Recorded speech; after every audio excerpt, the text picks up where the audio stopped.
Recently, Warner Bros. Announced that their entire 2021 slate would be going directly to streaming on HBO Max. It was, in just about every sense, a game changer. So the internet does what the internet is wont to do in this situation. It turned this into an excuse to dump on Christopher Nolan. By all accounts, Nolan is a successful director. His films have grossed almost $5 billion worldwide and are universally highly rated by critics. Nolan has been nominated for Academy Awards as a screenwriter and as a director, and his films tend to be among the highest grossing of the Best Picture nominees when they're nominated. However, there's an interesting antagonism towards Nolan that's been simmering for quite some time. You either die a hero, or you live long enough to see yourself become the villain. It bubbled to the surface with the vocal reaction against The Dark Knight Rises, with conservative critics railing against it as an attack on Mitt Romney's contemporaneous presidential campaign, while liberal voices complained that the film attempted to villainize the Occupy movement. However, it's worth noting that The Dark Knight Rises is a movie that ends with Batman donating all of his belongings to charity, in particular entrusting Wayne Manor to the care of the state, which perhaps hints at where its politics actually lie. Most of the criticism of Nolan tends to be broadly drawn and ill-informed, arguably revealing more of what critics project onto Nolan than they do about the man himself. Nolan is often critiqued as reactionary, with Jonathan Sturgeon describing him as the last Tory. However, what little we know of Nolan's political beliefs suggests just the opposite. He donated $2,500 to Barack Obama's election campaign in 2012 and has openly complained in interviews about an era that overprizes individuality at the expense of the community. This trend continues through the present. In an interview with Hugh Jackman, Anne Hathaway shared a somewhat generic talk show anecdote about what it was like to work on a Christopher Nolan film. Doesn't allow chairs, and his reasoning is if you have chairs, people will sit, and if they're sitting, they're not working. And he's right, and he winds up at the end under schedule and under budget. So I think he's onto something with the chair thing. However, the internet proceeded to accuse Nolan of ableism, of banning chairs from sets, while a quick image search would handily have demonstrated these accusations were completely baseless. It often feels like critics are mostly working to justify their pre-existing and predetermined attitude towards the director. This is perhaps most obvious in the controversy around Tenet in the global pandemic, where Nolan seems to have become a figure blamed for the frankly disastrous management of the pandemic by the government of the United States that has left hundreds of thousands dead. At the start of the pandemic, Nolan wrote an op-ed in the Washington Post, appealing for state and studio support for businesses such as movie theaters that had been forced to close. While in keeping with Nolan's stated support for community action, this was not a radical suggestion in the midst of the pandemic. Other countries, such as Ireland, the UK, and Germany, have put in place robust security nets that allow businesses forced to close for public health to continue paying their staff and to be able to reopen when it is safe to do so. The United States did not do this. Aid came slowly. There was no attempt to inform people of what little aid was available to them. Many authorities refused to order lockdowns or shunted responsibility lower down the food chain. The world watched in horror. As other countries left lockdown late in the summer, the crisis in the United States seemed to deepen. In the midst of this crisis, workers had to go to low-paying jobs to get the money necessary to pay rent and to eat. And then Tenet was released. Tenet was not the first new movie to play in cinemas since the pandemic. It was beaten to release by movies like The Wretched.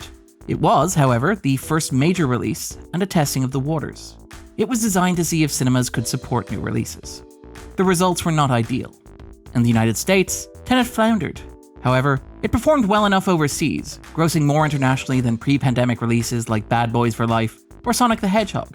It even performed comparably internationally to Nolan's earlier film Dunkirk, which it goes without saying was not released in the midst of a global pandemic.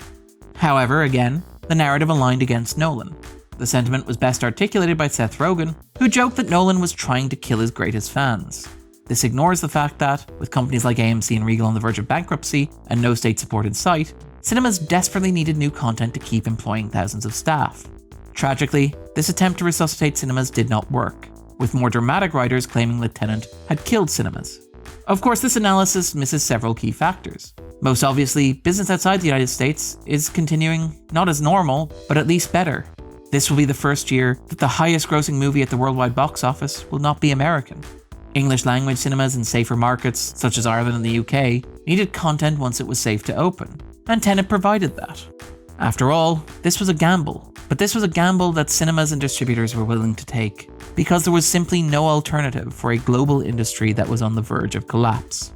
There's a strain of criticism that implies that the only way to see Tenet was in a cinema, and that audiences face a choice between going to a cinema where it was not safe or never seeing the movie.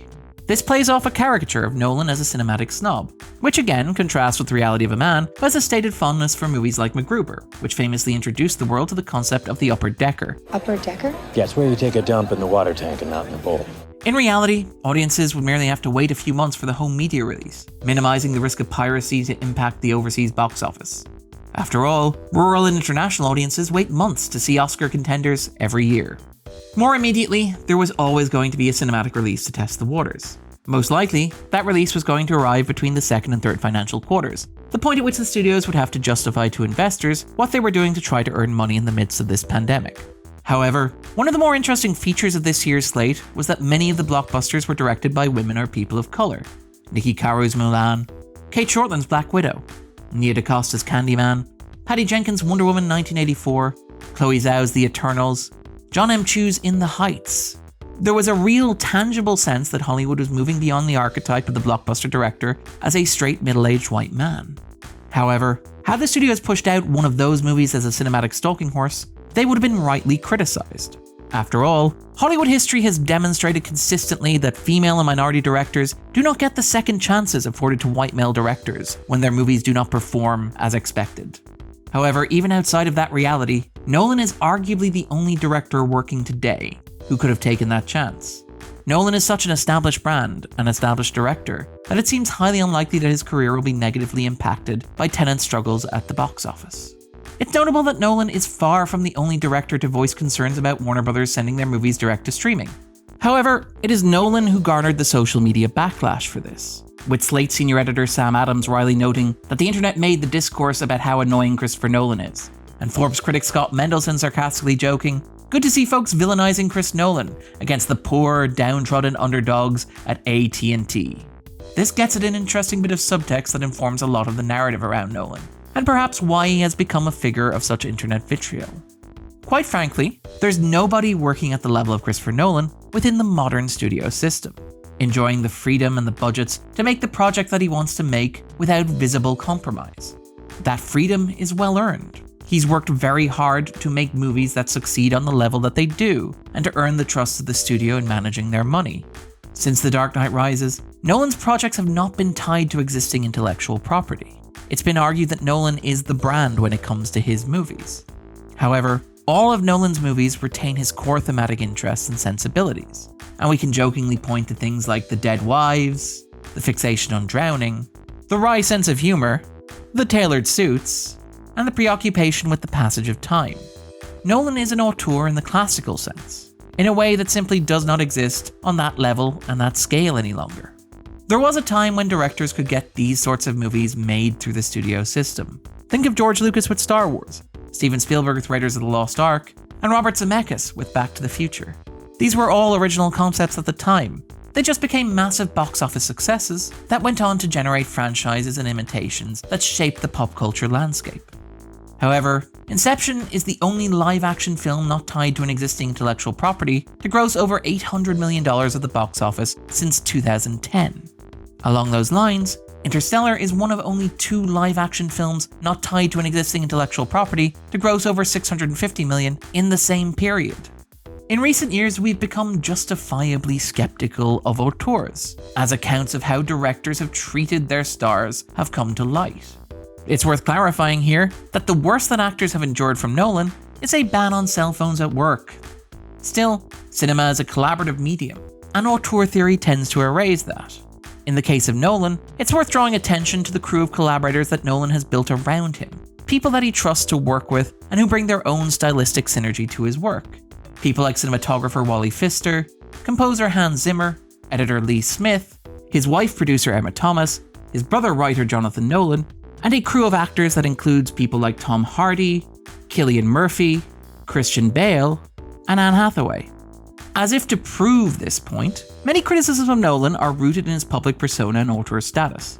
While conceding that Tenet was undeniably enjoyable, New York Times critic Jessica Hyang suggests that this is only a flaw with the film because Nolan is held to higher standards as the foremost auteur of the intellectical. Along those lines, Nolan's stated fondness for film over digital or practical effects over CGI has been subject to much derision as snobbery, despite Nolan's own willingness to joke about it with friends like Steven Soderbergh. However, as justifiably wary as we've become of the auteur, it increasingly seems like that has been replaced by something more ominous. Fandom seem to have latched on to brands and companies. To the internet, the acquisition of 20th Century Fox by Disney was not a concerning move towards monopoly, but something worth celebrating because the X-Men could finally join the MCU, and Wolverine could finally wear a comics-accurate costume. Never mind the fact that Hugh Jackman was fantastic on his own terms.